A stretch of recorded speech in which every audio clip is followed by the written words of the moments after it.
I want to thank everyone for coming in. I really, really do appreciate that. And we have a number of the Buyer families in tonight, so we're excited about that very much. Um, and I want to thank Pro Photo Daily, Photo Shelter, Epson, and American Photography for their continued support. Anyone that's new, I ask you, and Jay'll put it in the chat room, if you could subscribe to our YouTube channel, that would be great. We're always looking for help there. And tonight we have two terrific photographers presenting. One is Bruce Byers, and we're going to start off with Joanna Schaus, who is coming from Alabama for us tonight. So it's all yours. Share your screen and off we go. Alrighty.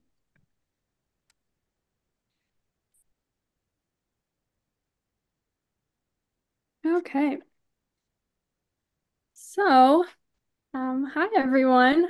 My name is Joanna Schaus. I'm a documentary and humanitarian photographer, focusing on areas of women's empowerment, social justice, and advocating for people who are silenced through oppressive systems and displacement. I'm from Minnesota originally, but I was actually raised overseas in the Middle East and in Central Asia, in Afghanistan and Turkey. But as Frank mentioned, I currently live in Birmingham, Alabama, which is very different than what I'm used to. But yeah, so that's a little bit about me. Um, so about my project, today I'm going to be sharing a very personal project. And before I share more, I did just want to give a trigger warning that this project is about sexual assault, abuse, and rape. Um, so I am going to be sharing real statements from survivors, so please just use your discretion as the following words may be triggering. So if you need to mute your sound or just take a step back, please know that you have the freedom to do so.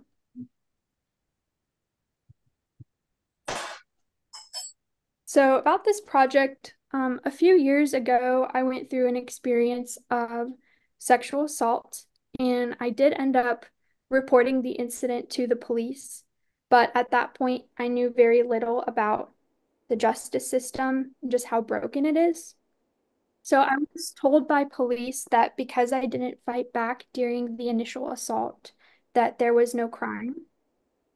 And I felt that this response from police was very harmful. It was very uneducated because a lot of survivors of sexual abuse don't fight back. We all have these different responses of trauma, like freeze or flight or fight. And in my case, and in many other cases, there's this reality that you're completely powerless and you can't resist or you may be harmed further. So I think that hearing that there was no crime made me question my own judgment. And in my own privilege, I looked to the justice system as the authority. I sought justice. And the irony is that there is no justice, that the system is broken and it fails people. So I was left, What state was that in? Where did that happen? that was in Georgia, in Atlanta. So I was left with the aftermath of that experience, and I was left with a lot of anger and a lot of shame, just so much shame. And it was the shame that really stopped me in my tracks. And it was the shame that made me know that what I went through was real. And just because our justice system was telling me this wasn't a crime, shame was telling me that it was. And so I did what any good documentary photographer would do. I started researching, and I felt this immense pull that I needed to seek justice for myself, for my own healing. So I started going to therapy, which was really beneficial, but I also started seeking out women who had gone through their own experiences of sexual abuse. And And Joanna, was there somebody that not pushed you, motivated you to document this into a photo expo? Was it, a mentor, or was it all, coming from you? um, initially it came from me. Initially, I really wanted to make this project as part of my own healing. Um, and then I just kind of, the more I've talked with people, the more people have encouraged it. So a little bit of both, honestly. Okay. Um, so for me, what I discovered as I was researching is that my experience was not unique and that it was really common. And seeking justice for myself meant talking not only about my experiences, but other people's experiences. So there's no shame in being silent, but I simply couldn't be silent.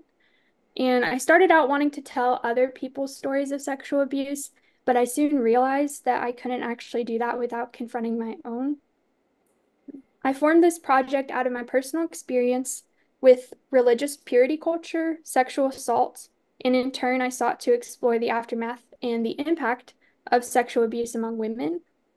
The photos I created for this project serve as a sort of visual metaphor, using a photographic journey into the woods, which symbolizes the journey of wrestling with the aftermath of sexual abuse.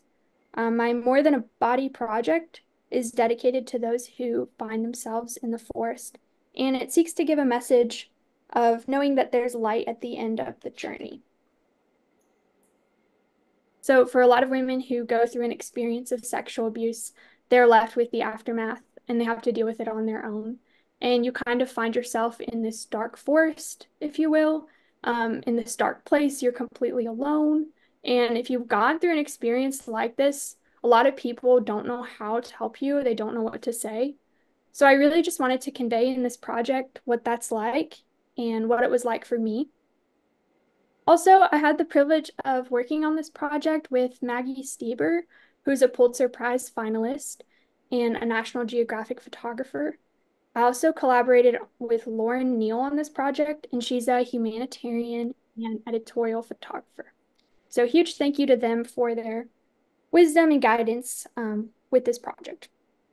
With that being said, I will also say that every photograph in this project is of a survivor of sexual abuse, starting with this photograph that serves as the cover photo. So this woman actually shared her experience with me, and I feel like this photograph really conveys this, experience of immense loneliness and isolation and darkness, and yet there's still this light that's guiding us out of it. And that's really a theme throughout this project, this idea of hope, this idea that your life doesn't have to stop here. So this is a quote that inspired this project. I'm going to go ahead and read this here. So all day long, all night long, every day and every night, the bodies of women and girls are turned into battlefields. Their bodies are penetrated against their will. They are burned, maimed, bruised, slapped, kicked, threatened with weapons, confined, beaten with fists or objects, shot and knifed. Their bones are broken. They lose limbs, sight, hearing, pregnancies, and their sense of personal and physical integrity. They are terrorized and killed. This is what battlefields in war are like. Bodies are damaged, flesh is ripped apart, and minds and lives are destroyed. Susan Brooks, This'll Wait. This is a powerful quote that I wanted to put at the beginning of this project.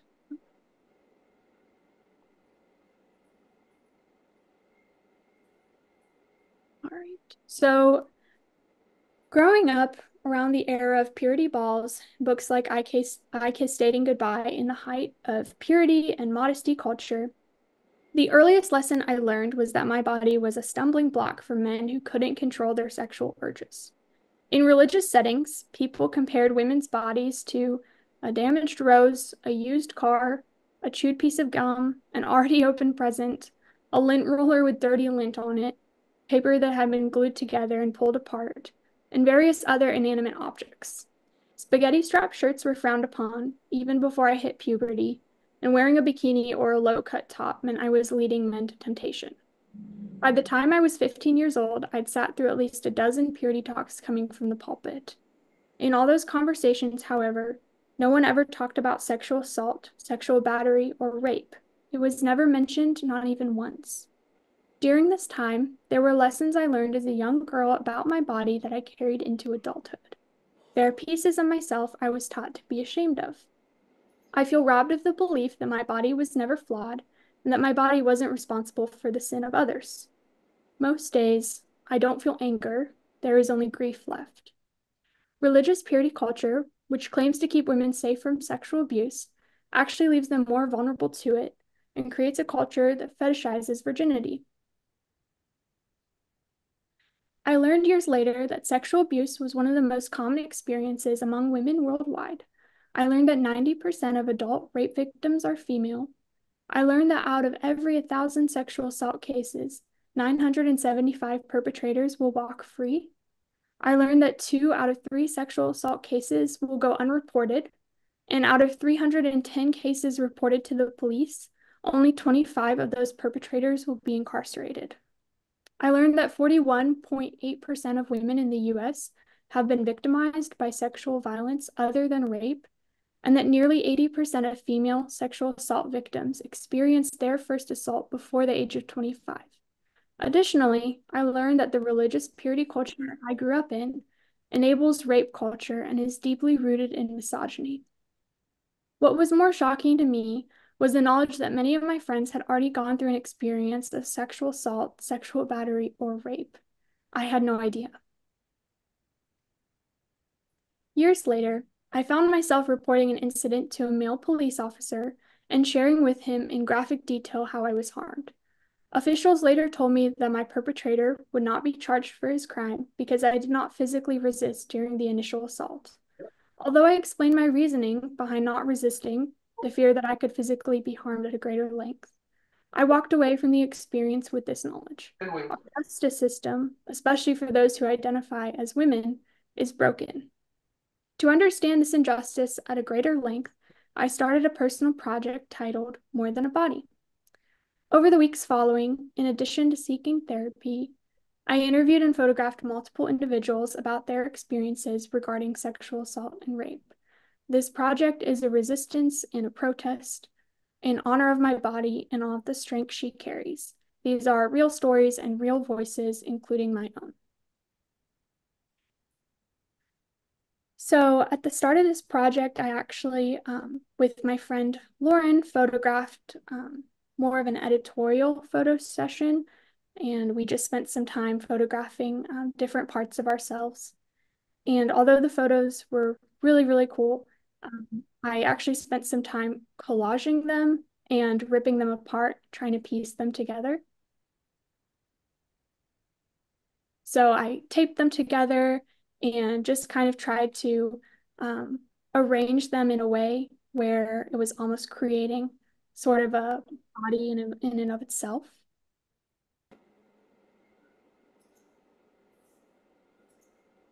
And I also photographed some of them on the wall and just was playing around with sort of collaging these photographs together. And Joanna, as you go through them, if you could just sort of as an overview, Mhm. tell us how therapeutic it was for you and for your subjects. How did that play out, in doing a project like this? Like, what did you see Mhm. that, made you continue, or that made it hard, or made it rewarding? Yeah, I mean, this project was incredibly healing for me. Um, a lot of the photos in this project are of myself. Um, a lot of people I interviewed understandably, did not want to be photographed. So I did have to kind of improvise, but I remember taking these photos with Lauren. We spent significant time just photographing each other. It was so healing for me. There was just a huge healing component to it that I just wanted to dig into it deeper. And I received a lot of feedback that this was so common for people. And I just didn't understand why it's not, it can't not be talked about enough. It needs to be talked about more. So I just wanted to keep talking about it. Yeah, and you tell me if I ask a bad question. What is it about being photographed Hmm. that's healing for you or for your subjects? And if that's too intimate, you don't have to answer it, but it just the way you're speaking Yeah. it. Yeah, I think for me and, for the people I photograph, I always try to show them the photograph and make sure that they feel empowered too.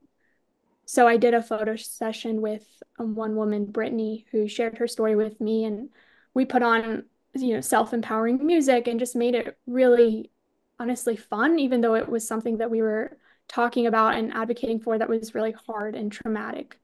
Um, and also for me, taking photos, these are photos of myself where I'm pulling up my shirt. And that's something that felt very vulnerable, but also empowering because, as I talked about earlier, I was raised in a very hyper religious culture where modesty was upheld and you could never show yourself, you could never be yourself and celebrate yourself. And so, yeah, it was very self-empowering. I don't know if that answered your question. Yeah, you did. And also throughout this project, there is this theme of flowers that I wanted to incorporate. As I shared earlier, flowers were something that women's bodies were compared to, and this idea that this flower represents your purity. And so I really wanted to push back on that idea and just incorporate that somehow into this project. And how collaborative was the process with your subjects? Yeah, well, I did three different photo sessions for this project. So this one with Lauren was incredibly collaborative.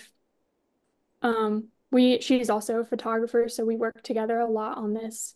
Um, and these photos were like the first part of this project. But I actually ended up redoing a lot of the main photos for this project, which I'm going to get into.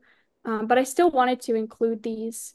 But it was incredibly collaborative. And also with Brittany photographing her, she had a lot of input. Um, so yeah. Great. So I've interviewed and listened to countless stories of sexual abuse and pain over the past 2 years since this project first launched.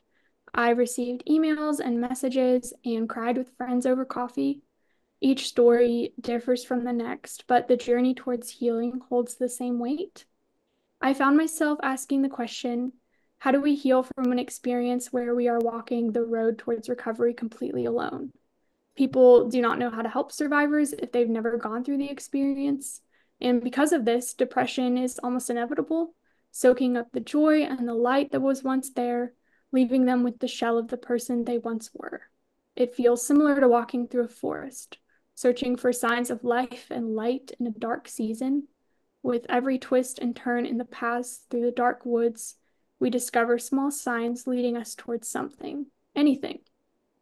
The forest we find ourselves walking through is deep and confusing, and we cannot help but ask ourselves, will there ever be a way out? So this is the first photograph that I did in this series, walking through the forest, and we follow this person who's gone through this experience. These are all self-portraits, but we follow this person through the forest and what it's like. And I wanted to convey this idea of just how dark and lonely and truly isolating it is to go through an experience like this and have to deal with the aftermath yourself.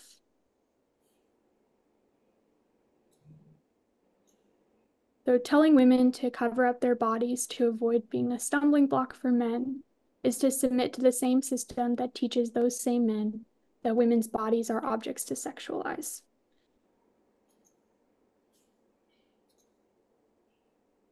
Moving on through the forest.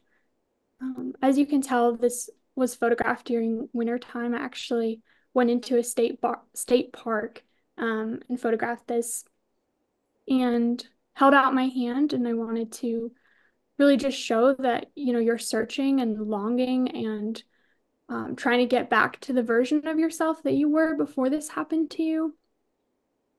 So it was also very dark and gloomy, rainy day when I photographed this. And I felt like it helped to show just how, yeah, isolating it is. And Joanna, how therapeutic or eye-opening, or you pick the word, is it for your family to see these images as it relates to what happened to you? did it take, where did it take them? Yeah. Um, Truthfully, I haven't really talked with my family about this incident. Um, I think also part of why it's hard for them is because I talk a lot about the way that I was raised and how that left an impact on me. Mm. Um, I'm not sure their reaction. I think I would probably need to sit down with them more, and actually present this project to them. But I know they're very supportive of me. I will say that they're very supportive. But as far as therapeutic, I don't know that I can speak to that. And is that something that, dare I say, that you need to do with your family as sort of an emancipation piece to this? Yeah, I actually hadn't thought about it, but now that you bring this up, I think it would be something that would be really good for me to do. To also just kind of speak about my experience and my perspective, and just for them to, enter into that a little bit more. I felt like this project really, it allows people to enter in a kind of a different way. Mm. Um, and so that's why I wanted to also create this visual metaphor, if you will, this journey through the forest, because I can create really beautiful photographs of people and portraits of women who've gone through these experiences. And I think those stories and projects are so important. But with this project, like this was my own journey. And the closest thing I could compare it to was just being completely alone.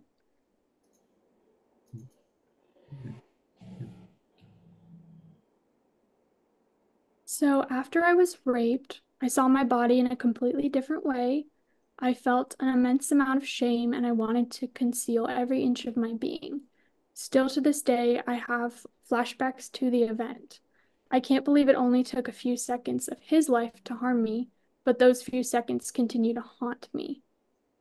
This is a really powerful quote, that helps to describe what it's like that you have to live your life, continue your life with that event haunting you, but the person who did this to you, there's no consequences, there's no justice for you.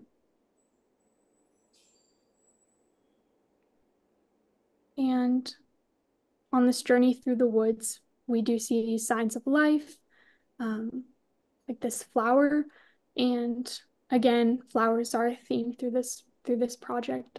So this is just a photograph, that goes along through that journey of this individual finding these signs of life through the forest. And it's also this idea that pain and beauty can still coexist. I can't talk. Right. That they can go alongside each other. Um, and that was really helpful to me to know that there's going to be hard things in life and I can still find the beauty in them. So people need to stop calling us victims. I'm not a victim of rape. I'm a survivor, and my perpetrator has no power over me. This is also a very powerful quote that, someone I interviewed said. This was also really eye-opening to me, to think about the language that we use when we describe people and just how powerful language is. Another photograph in the forest and kind of walking out of the woods and searching, and again it's just very, very lonely and very depressing. Everything is dead. There's no one there. You're by yourself. um I almost see this photograph and I just think of the word grieving. You're just in grief, Mm. um as you're trying to reconcile this event and who you were before it and who you're going to be after it.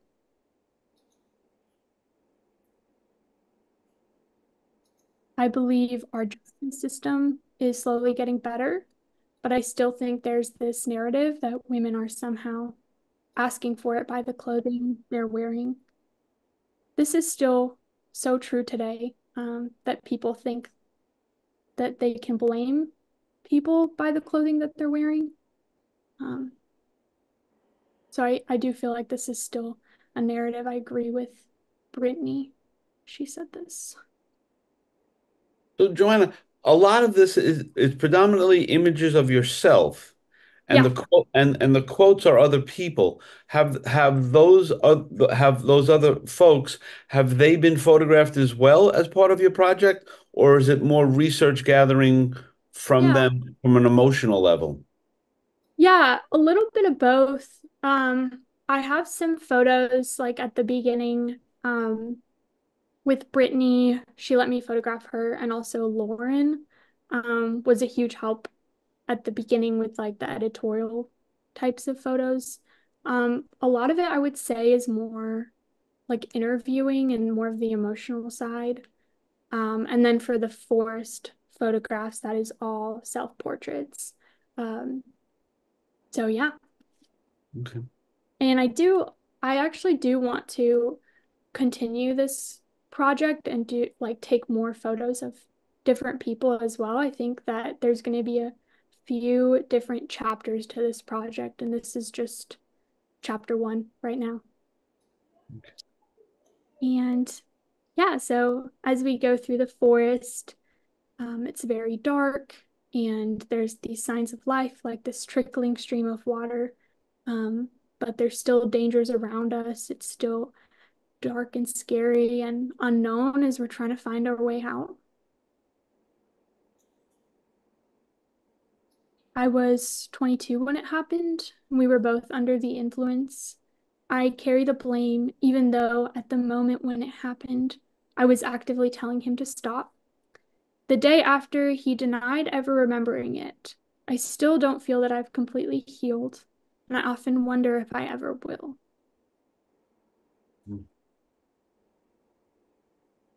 So yeah, we have this water as this sign of life guiding us out and bringing us hope and beauty through the forest. It's starting to get a little bit brighter. There's more color, but it's still very dark and very lonely. So this project is dedicated to those who find themselves in the forest. Um, really want people to know that there is still light at the end of the road. And for this last photograph, I felt like this really conveyed that idea of, walking out of the forest and it's brighter, there's more color, but you're still by yourself. You're still um, having to go through this experience by yourself, but there's still hope. Um, and there's a path, there's a way out at the end of it. Also wanted to say thank you to Lauren and to Maggie for their artistic collaboration and dedication to this project. And thank you to all the individuals who bravely contributed to this project and entrusted me with their experiences. And thank you to all the men who've stood up for, advocated, believed, and honored women.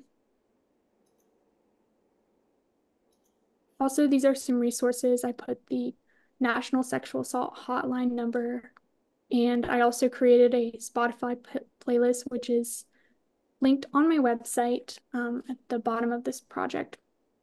And those are just photos that, or those is music that inspired these photos and helped me as I created them. And this is also a book that I think would be very instrumental in raising girls to resist these toxic teachings of purity culture and just help them in speaking up and advocating for themselves. So thank you so much for letting me share this project. Really appreciate it. No, no, thank you. It's really interesting, and you could stop sharing for the moment in that, you did so much research from these victims and then use that research and put yourself in those situations from in the forest and all of that. That's way beyond like the way it's normally done. That you usually photograph those people, but you took that content and put yourself in it, which is really wonderful. I mean, and very courageous to do that. Very, very creative. So Thank you. Thank yeah, that you. was great. So you should know, you're now locked into us. as you continue this project, we want you back, and you always have a platform, Thanks. here for us, because I mean that really is wonderful work. So I can't tell you how much we appreciate you sharing, and Oh, you know and I apologize if any of those questions were too much as relates to your oh, family, because I think there's a really interesting piece there for you and your family.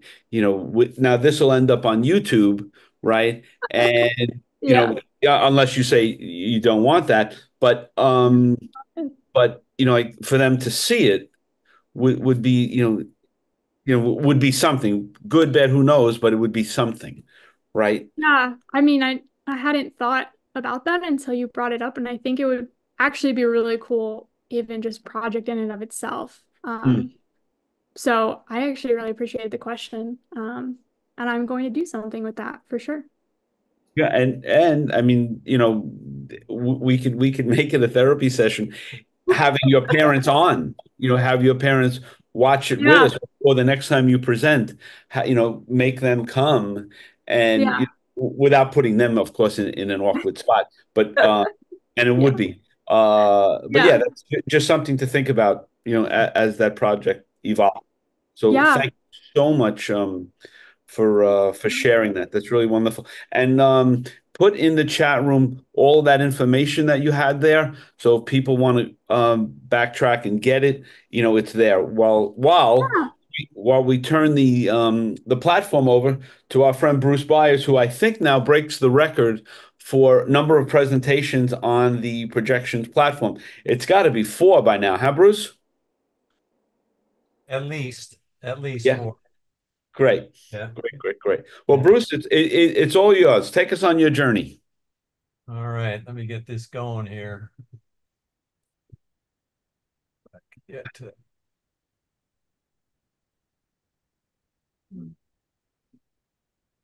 All right. You see me there? Yes.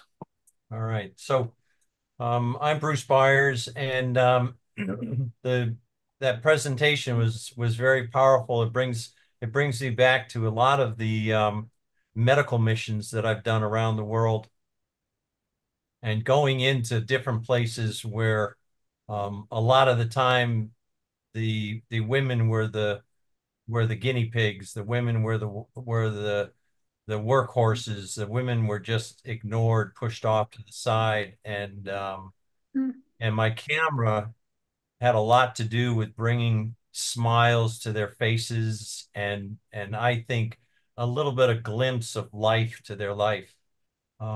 So keep photographing, and I think the camera is a very healing thing. I'm doing a photo walk.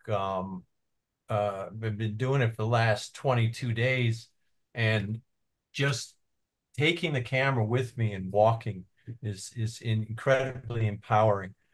Bruce, So can I so stop you keep for a second? Yep. I'm not getting you on my screen. I still have the projections slide up as my first one. I don't know if anybody else is just seeing that. Yeah, it's still there. That's the beginning of the thing. Oh, I got it. Okay, sorry. So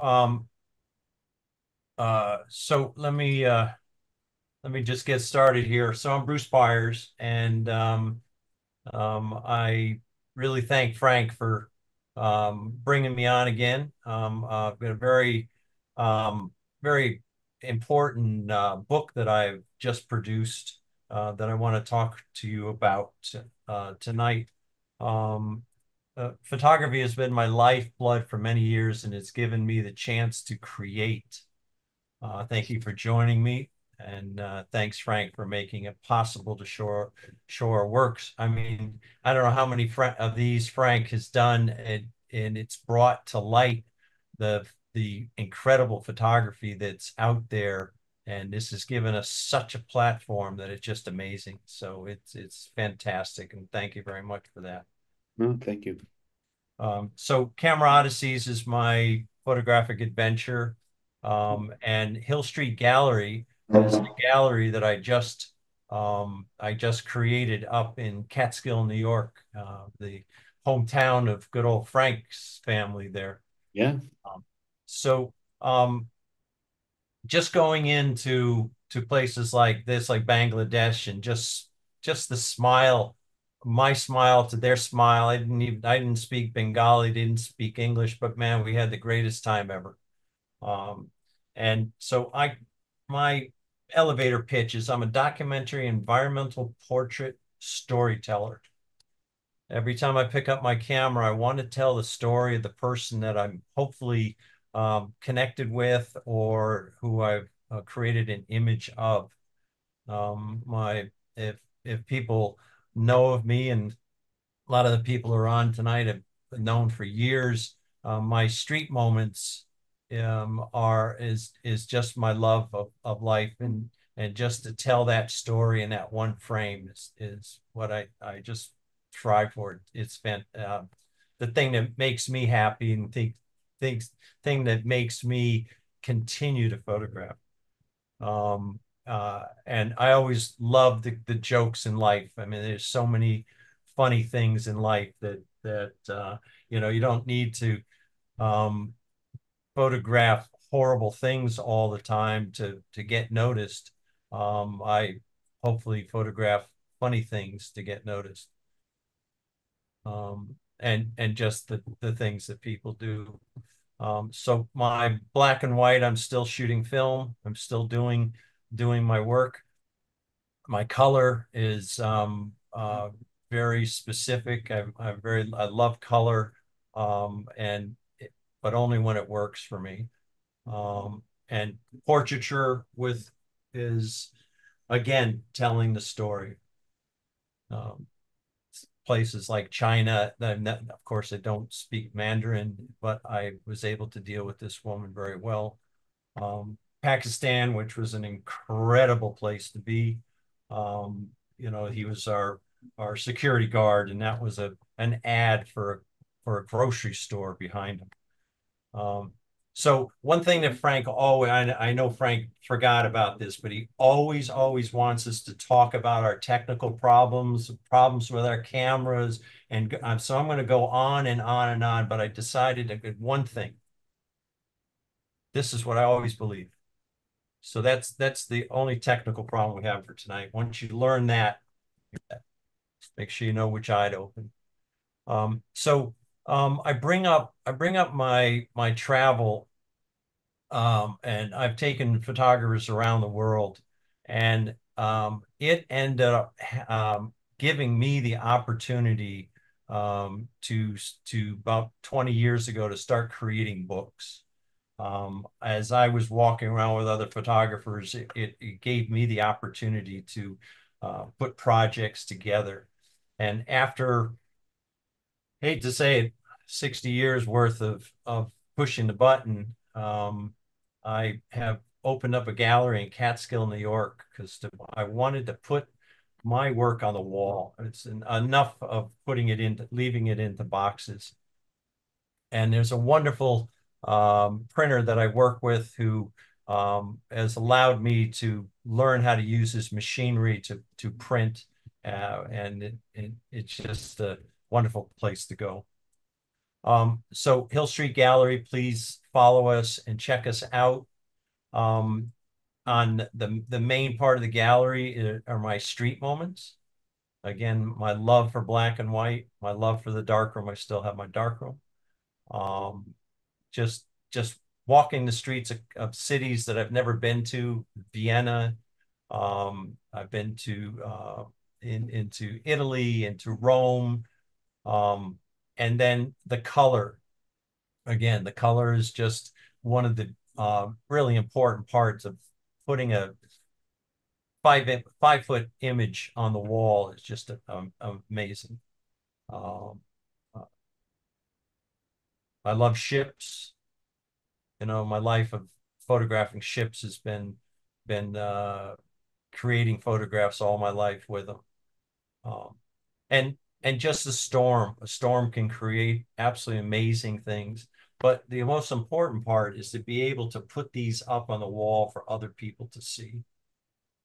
Uh, and the simple thing of a whale, just the quietness, the what it when it becomes 5 feet on the wall, it's just amazing. So that's the photography that I've got in the gallery. And then the one thing that's even important is that through the workshops, and especially the workshop in Cuba, I started photographing the Cuban artist and trading my photography for their art. And so I've got quite a collection of Cuban art. And if you've ever been to Cuba and you've not gone into an art gallery or an art studio, you have missed an amazing thing. Yeah, there are a bunch of cars down there, but who cares? It's the art that's in behind those doors. Friends who just create, I would give them pieces of paper and they would give me art back like this to take home, to put into the book, to put into the gallery. And these are pieces that are created in literally 15 minutes. These guys have got incredible talent.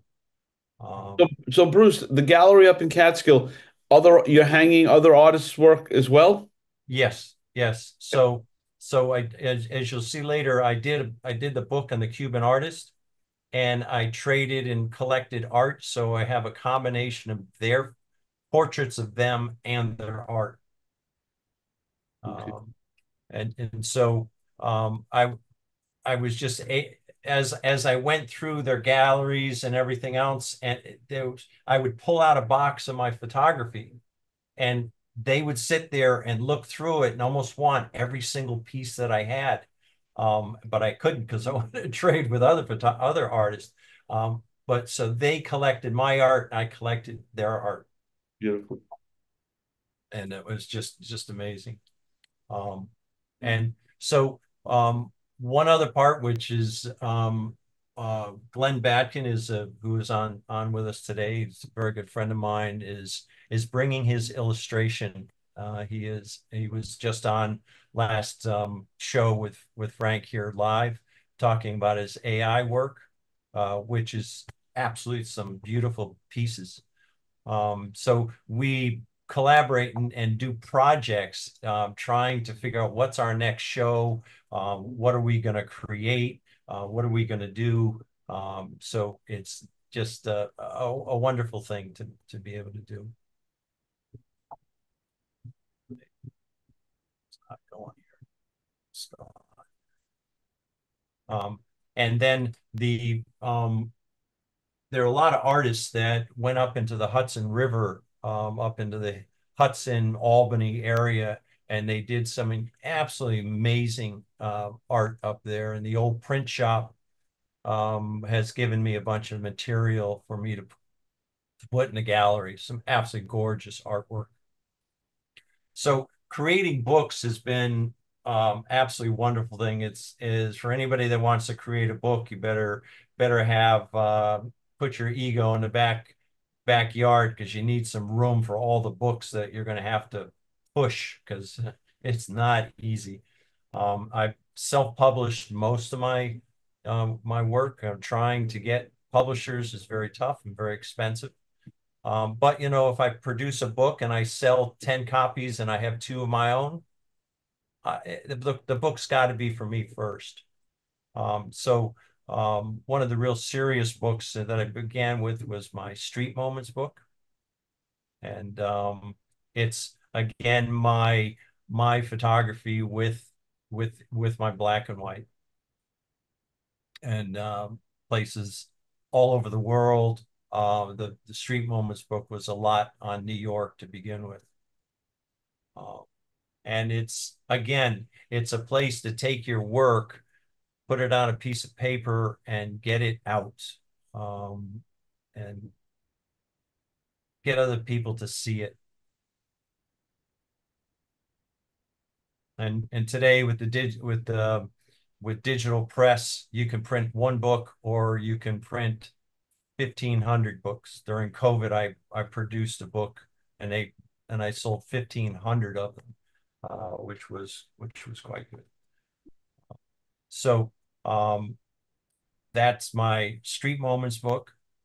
And then after 30 trips to Cuba, and 15 years worth of going all over the island. I've uh, quite the collection of work from Cuba. And I produced a coffee table book, and the big book, 260 pages, but it's got all my favorite photographs in it. We've talked about editing on these projections a lot, and I did a tremendous amount of editing. It's probably the biggest thing in showing it to people, to edit and edit and edit. Uh, but I feel very successful with what I did. But before I do the next printing, I will edit again. And that was Bruce Byers, Cuba. So over the last, especially over the last 2 years, a really good artist friend of mine, and I created the Art and Soul, the Cuban artist. And one of my biggest questions about Cuba is, oh, can you get there? Is it tough to get there? Well, I just hop on an airplane and go. And the next question is, oh, there's a lot of old cars down there, huh? They must be cool. Yeah, they're cool because they get me from my casa to the next art gallery, to the next person to photograph. I have photographed the cars, but I started photographing in art studios and doing interviews. This is my friend Carlos. He messed up his leg, so he was hobbling along with me. But we went into about, I'd say about 100 art studios to photograph. Going into meeting this guy is just an amazing guy. I had this hat that I really needed for the sun, and I ended up losing the hat to him. He gave me his hat that he had painted, and my hat didn't have any paint on it, so he needed that hat to paint. And quite famous painter. Unfortunately, he paints on the wall too, so you have to take the wall if you're going to take the painting. I now have that hat, and he has my hat. So just you're sitting there talking about art, you're talking about what's going on, you're showing, you're taking pictures, and then you just sit down, drink some rum, talk about what's going on in Cuba, what's going on in the world. And so that one little, hey, I want to take a picture of you, turns into a wonderful afternoon. And it's repeated over and over and over again. This is Carlos, extremely good friend of mine, and in his studio in Santiago, Cuba. And he just paints like crazy, and he loves the polar bear. Down in Cuba, he saw a polar bear one time in a dream in a square, and he's been painting polar bears since then. Nelson is I always call him the Picasso of Cuba and Spain. The guy is amazing, produces like crazy, but produces absolutely gorgeous work. And again, he's this really big artist. We walk in with a bunch of people, some beer and some sandwiches. He puts his paintbrushes down, he comes over and just, through, I'm sorry, I don't speak Spanish, but through our interpreters, we're talking and talking, talking. And we have to leave because he would just keep us there forever. Just the communication is wonderful. And this is one of his small 10 by 10 paintings. And another artist, such as Augustine, he loves Coca-Cola and is constantly painting with the shapes of Coca-Cola. Camille, extremely good friend of mine. He paints Matisse, who is a famous Cuban general, and just a prolific guy, and paints what he creates right in front of you, which is even more amazing. This guy here, I photographed years ago, probably 10 years ago, and then on the last trip to Santiago, we met him again, and this is a horse head, which is on this 90-ton bronze statue. So here in Cuba, which people say, oh, there's nothing down there, they don't do anything. This guy has produced a 90-ton sculpture. He's got a huge studio foundry, which he does it in.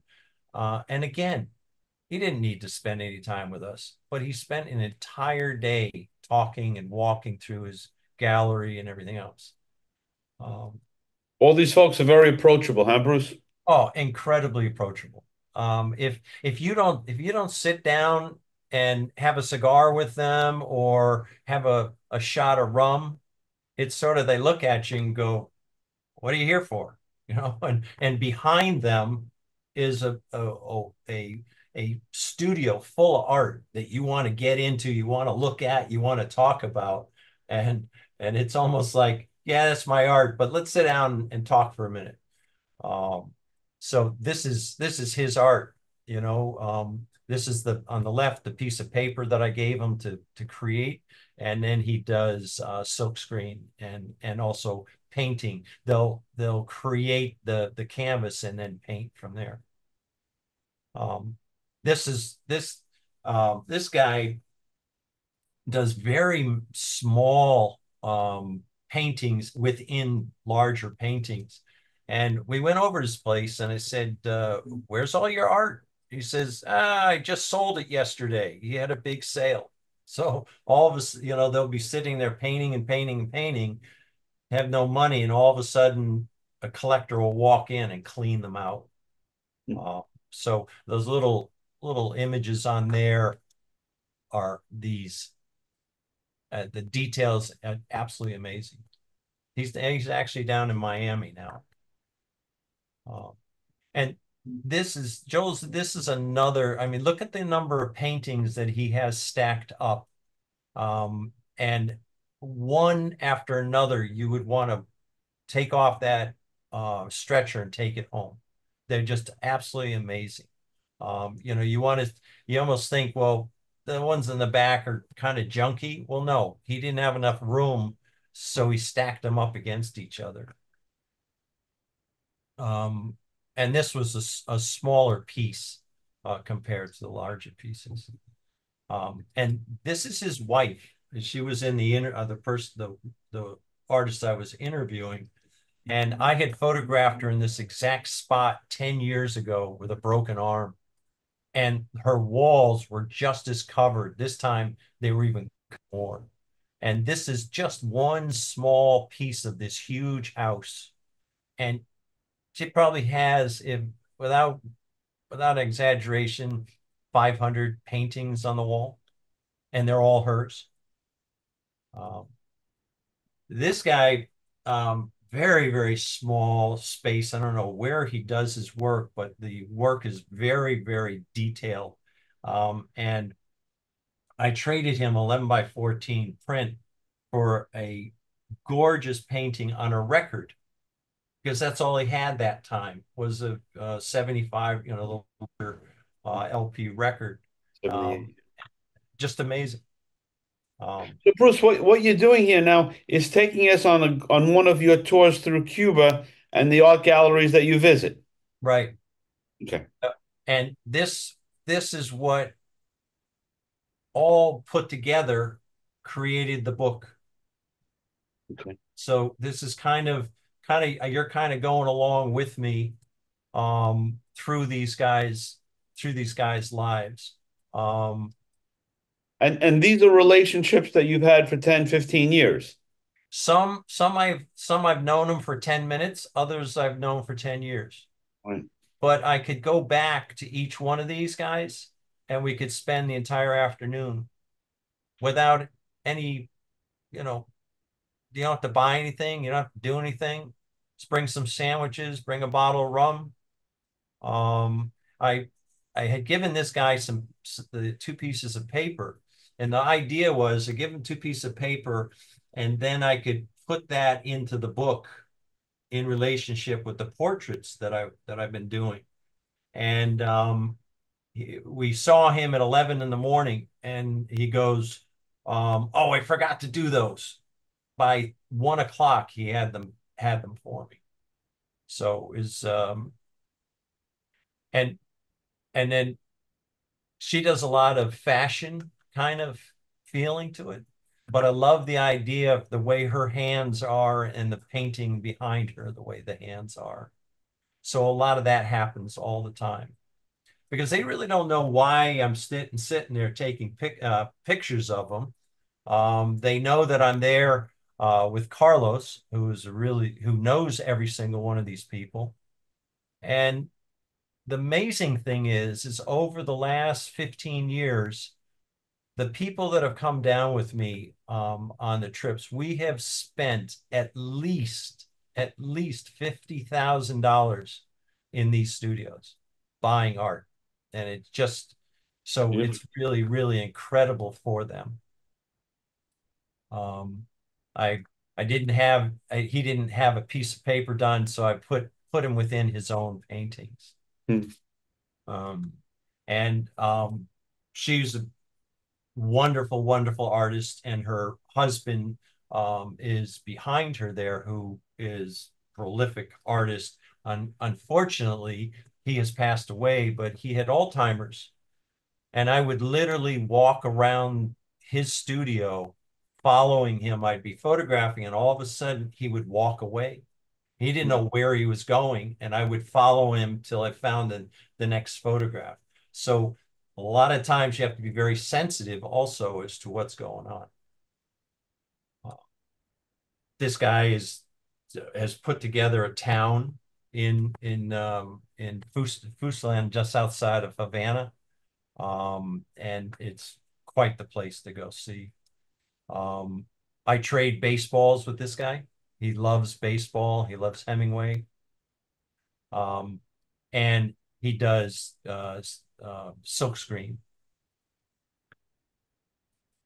You'll get to and the studios that I go to, I never ever know what I'm going to run into, and so some this literally behind him was his studio. That was it. So I had to create right then and there. I couldn't really move anything around. He had nothing else for me to put on the wall or to work with. Um, but it just seemed to work all the time. I love this painting, and I wanted to bring it back because to put in the gallery. He wouldn't sell it. It was his painting, and he was going to hold on to it. Um, and then you'd meet people like this who has put together in the background, they make their own paper and they paint on the paper. Um, this gentleman, again, right behind you is where he paints. That's it, or where he actually cuts his stones, and that's it. Um, one of the one of the photographers that was on the trip has taken this home. It's beautiful, beautiful piece. We go into to the tobacco region on the West Coast, and this artist has got a small studio, and every time we go in there, it's like another world. So, and this is kind of how I travel, and I travel even when I go into Asia and stuff like that. I always look around the corner, always knock on the door. It just happened to that Cuba um, has tremendous talent, and it was wonderful that I was able to get to everybody's place. This is Carlos's father, who's no longer with us, but he would do amazing woodcuts. Um, so as I go along, um, there's probably 30, 40 artists that didn't make the book. Um, but I could go back tomorrow, and we're going back in February, and I will walk right into these studios or other studios and probably do another version of the book.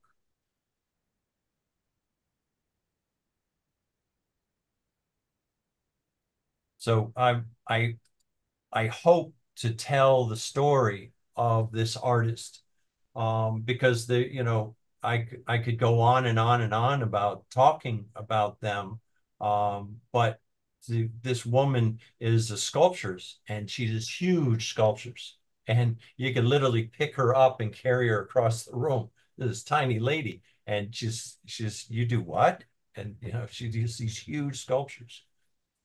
Um, uh, this guy, was a comedy sketch artist, and again, the longer I know these people, unfortunately, some of them I lose through them passing away.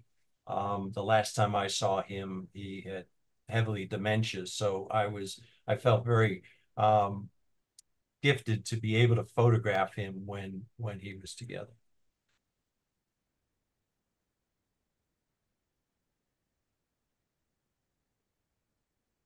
And the stories that we would hear, like he went off to China, and he got a hold of like 2 or 3 pieces of luggage, and he filled them with paintbrushes, paint, paper, and everything else. So when we come down to Cuba, I have very, very specific pieces of luggage filled with only the stuff that they need.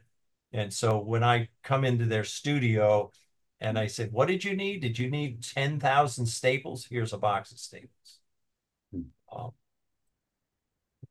and I always thought this was a version of Homer's mother, but is Carlos's brother in his studio. This guy, he just had a whole pile of art on the floor of his house. I have no idea where he painted, but he had a wonderful, wonderful collection of art. And this is what he painted for me. In again, the amount of I always wonder where they get the canvas from, because this was a 8-foot tall canvas behind him. This guy was a painter and a potter, and he had a kiln. He actually had his own kiln in his studio. So he would do both. Yeah, Bruce, do you find that any of these folks use canvases more than once? Paint over thing. You remember that happening a lot of times in Europe. If they don't sell it, they do go to do that. My guy Carlos, I don't know where he gets all the well, I bring him a lot with me, but I haven't seen him repaint. But I am sure, and this woman does printmaking, and she is tons of printmaking. So they're getting the paper from somewhere. I always they don't, they get it from whoever they can get it from, or people like myself bringing it in. But they're really resourceful, and it's amazing. And it's a great thing that they're so resourceful, because it's absolutely wonderful art. This guy did small little sculptures. They were kind of some little bizarre sometimes. Some of the stuff that you will find in the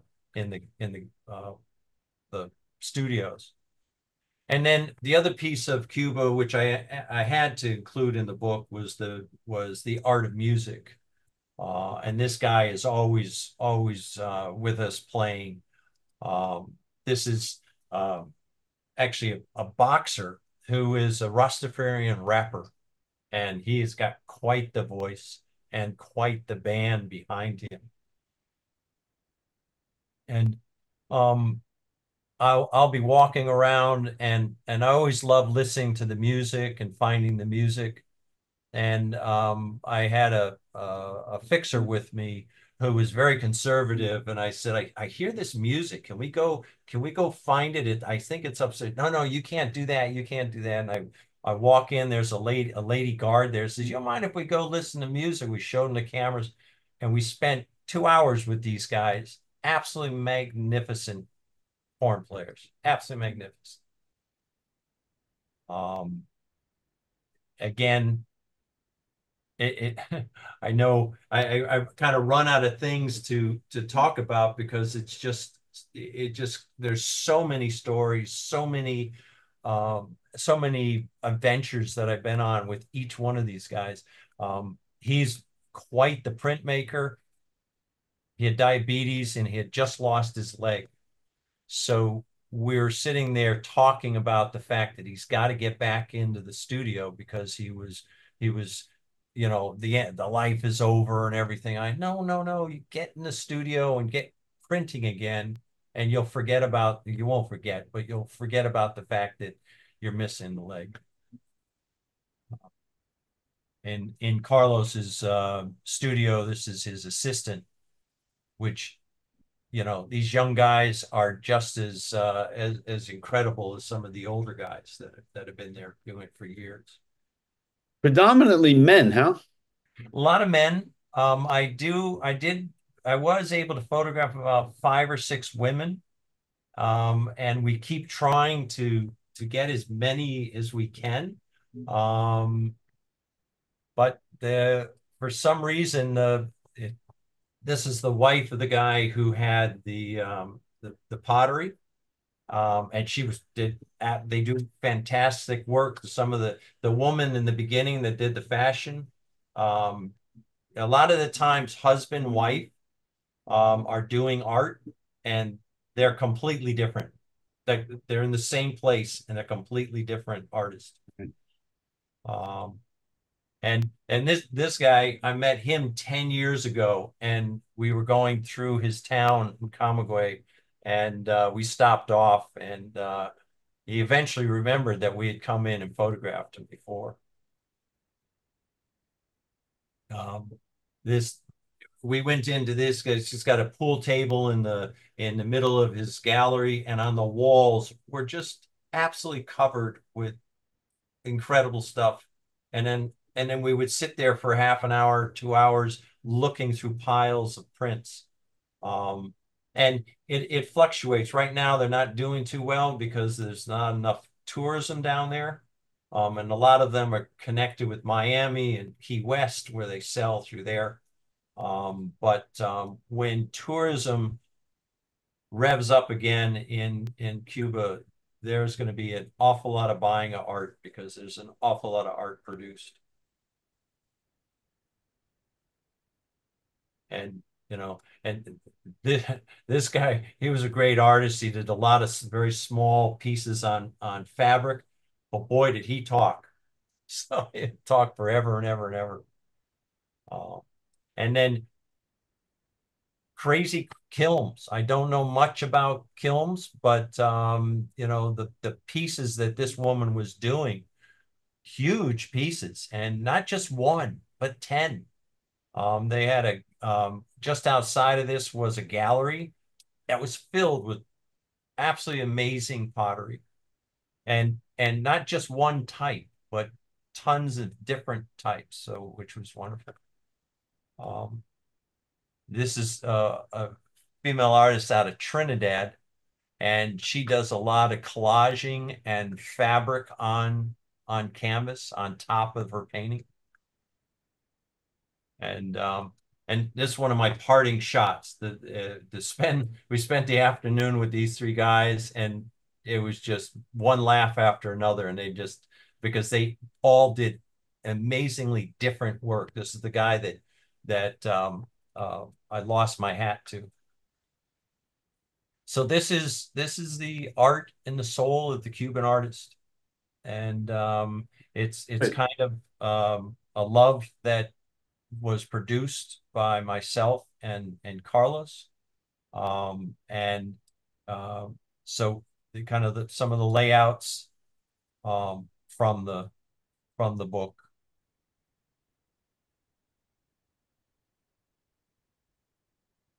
And it's the type of thing that you know, I've done so many commercial jobs where I've had full control over the job. And a lot of these I've gone in, I have very little to work with, and I have very little time. So you after the first 10 or 15, you know, I had a hard time getting the shot. You learned how to go into these studios and pull out stuff, especially when the artist has only one painting left because he sold them all. It was fantastic that he sold them all, but I would have loved to have had some more to photograph. So in May of 2025, we're going to have a show at the old print shop, and it's going to be 6 Cuban artists, and they're each one's going to have six painting or prints that I probably will go down to Cuba and pick up. And so we will have it at the old print shop on 24th Street. And then after that, we'll move to Catskill, to my gallery in Catskill. So I will let everybody know about that. That will be quite the ride to get all that material and get it here, and hopefully invite some of the artists so they can get the visa to come be at the show. It's going to be longer to get to Catskill than it is to get to Cuba. I know. And there's Bruce's information. So this is me, and thank you, Frank, again. Please follow me at Hill Street Gallery, Catskill, and come on a trip. Come see what I see. Great. All right. Thank you, and we appreciate that, Bruce. It feels like we really got away there. We got away to the hills and the valleys of Cuba. Great. Yeah. Great. So Joanna, so what's next for you with your project? Yeah, well, as I mentioned, this is the first chapter of it, so I do want to create 2 more chapters. I really also want to focus on, sexual assault, sexual abuse, and what that's like for elderly people who've gone through that, and having to deal with that your whole life. I would love to focus on that and the aftermath of it. So I'm trying to think about, what that would look like for me to start photographing for that. So, with the idea that somebody was abused many years ago and their whole life suffering, I mean, is that the premise of it? Yeah, kind of the idea I had was maybe, someone who's gone through an experience like earlier in their life, and then interviewing them at the stage in their life where they're at the end of their life, and what that's like to wrestle with the aftermath of that experience and what that was like for them. But I'm not sure yet, honestly. I need to do some more research about it, think about it. And do you give yourself a time limit? Like I'm going to work on this for X amount of time, or is it more when I feel I'm done subject matter wise? Um, yeah, I haven't really given myself a time limit. I think also this project is super emotional. It's kind of hard for me to work on sometimes. And then other times it's very easy for me to work on. So it kind of depends on where I'm at. But I would say lately this project has been the only thing that I can think about. So I should probably give myself a time limit. Um, But some of these projects become lifelong journeys. I mean, I don't know if you know the name Donna Ferrato. Um, she's documented abused women for decades now. yeah, Ferrato. okay. You should look at, she does very, Yes. very, very, very powerful work. Is photographing other people in this situation or photographing yourself more healing? Which is more healing? That's a great question. I think myself is more healing, but I think, this project is just beginning, and right now a lot of it is my own story, and I think that's awesome. I think you need to start with yourself, but I would love to focus on other people more with the next chapters of this story, and just see where that could go now that I've kind of told my story. Right. Yeah, that was a terrific. If anyone has any questions, you could either just say it or put it in the chat room. But yeah, I mean, really, I mean, 2 different worlds we traveled in tonight. But when I met Joanna very haphazardly, we just hit it off. And I said, you've got to come on. So I'm thrilled that you did that. Um, Thanks for having and, me. yeah. And I have to say, for everyone, it's really sort of an intriguing night in that there's so many new faces here tonight. So one thing I always tell folks, if you'd like to present, please, reach out to me, or if you have a friend that, you think would be terrific to present, that is just, the door is always open and the platform is always open for everyone to walk right in and present. It's something that I really encourage everyone to do that. And Bruce, when do you go back to Cuba?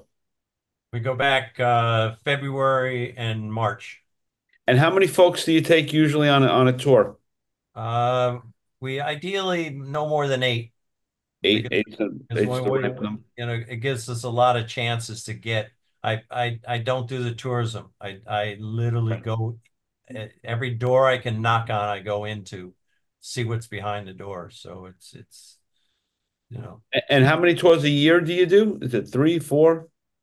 Usually do two, maybe three. I was there in February this year, and I went to the eastern end of the island, which I hadn't been to, all the way to Baracoa, which is quite the oldest city. But having my artist friend is just amazing. The guy knows everybody and anybody, and he's so much into going into his own country and traveling around that when I say we're going here, he says, "Oh, I'm coming. I'm coming. I'll be there. I'll be there." And Yeah. wait, that's your home. That's your backyard, isn't it? But I don't care. I'm going. I'm going. Yeah. Yeah, I have to get you my address so I can get those cigars you promised me to send. Well, I hate to tell you, but somebody stopped the bringing back of cigars. Otherwise, I would have brought you some. All right, next time. Next time. That's all going to change. No, I All hope so. I hope so. So I want to thank everyone for coming in. And like I said, if there's any questions, now would be the time. Um, and I appreciate our presenters. And as Bruce knows, the platform is always open to come back. And Joanna, you don't have an option. You've got to come back because we want you to tell us, to engage us in your journey. Thank you. I Thank think that's important for all of us. It's a subject that we've seen before, but your vision of it has been very inspiring and eye-opening. I think if you look through the chat, you'll see that people were inspired, and that's the whole idea of projections. So Yeah. thank you very, very much for doing that. So if not, no other Hey, questions. Frank. Yes. Hey, Glenn. Glenn, how you doing? No, I just wanted to thank both the speakers. I think it was tremendous, and it's a lot of courage that you showed to talk about your experience. That's difficult. On Bruce's side, I'm not promoting his trips per se, but I've been twice with him, and they're life-changing trips. I Really? recommend to anyone who wants to ever go to Cuba, and it's not far. Um, I was like a kid in the candy store with my cameras, Frank. If I could have stayed up 24/7 for a week, I would have done so. I came close to it, but there's so much to see, and Bruce knows it intimately, having been there, as you mentioned, about 30 times. So There you go. you can spend a year there and not shoot everything you'd want to shoot. It's just spectacular. And the gallery is great. I was talking to Bruce early today. It might be tricky from a logistical standpoint. It would be fun to have a projections day at the gallery up in Catskill, because it's a huge space, an incredible garden. There could be a photo walk. There could be discussions. It'd be interesting just to take a road trip as a projections group to the Catskill Gallery. Just a thought. No, that's a great idea. And I have to say to everyone, Glenn never says anything nice about anybody. So for him to say that, that's pretty impressive. And when we go, I could do part of that tour with, my father was born in the town of Catskill. So I know it pretty well, the point and everything else and the barbershops and on and on and on. But that's a great idea, Glenn. That's a great idea. We just need yeah, no, if we think about it, we can find a way to do it. And we'd have to stop at Ted and Noon's gallery as well on the way up. Sure. You can take a That whole would- day. You can make a full day of it. Yeah, that would be a lot. That would be a lot of fun. So again, I thank everyone, and we will see you in a couple of weeks. Who do we have coming up? We have Jeff Dunas in on August 14th. So he'll be presenting his work. So I'm really excited about that. Um, and we'll see you next time. And again, if everyone could, when you can, please subscribe to our YouTube channel. That would be great. So thanks.